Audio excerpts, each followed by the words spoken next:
নমস্কার। সকালে একটা দারুণ ঘটনা ঘটেছে। কি ঘটেছে জানো? আমি রান্নাঘরটা মুছে রান্নাঘরটা খোলা রেখে এসেছিলাম, আর সেই সুযোগে একটা হনুমান এসে আমার মুসুর ডালের ডিপেটাকে নিয়ে চলে গেছে। আমাদের মুসুরের ডালের ডিপেটা ওই যে আমাদের দিদি ভাইয়ের যে পাঁচিরটা আছে, পাঁচিরটায় উঠে মুসুর ডাল খাচ্ছে। আমি তো কিছু করতেও পারছি না, আমার ভয় লাগছে। আর যেহেতু নিয়ে চলে গেছে ওদের কাছ থেকে, তো আর আমি নিতে পারবো না, উল্টে মার খাবো।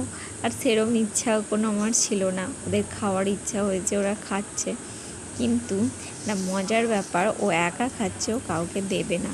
এইখানটা আমার খুব ভালো লেগেছে। আর আমি ভিডিও করেছি, কারণ ছুটে যে ফোনটা নিয়ে আসি, তখন ওর অনেকটা ডাল খাওয়া হয়ে গেছে।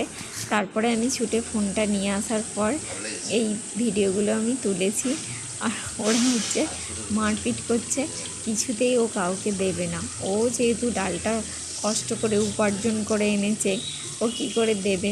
ও তো খেটে খুঁটে আমার রান্নাঘর থেকে এনেছে নাকি। এবার এই মারপিট করছে, আর আমার শুধু ভয় লাগছে না ছুটে চলে আসে।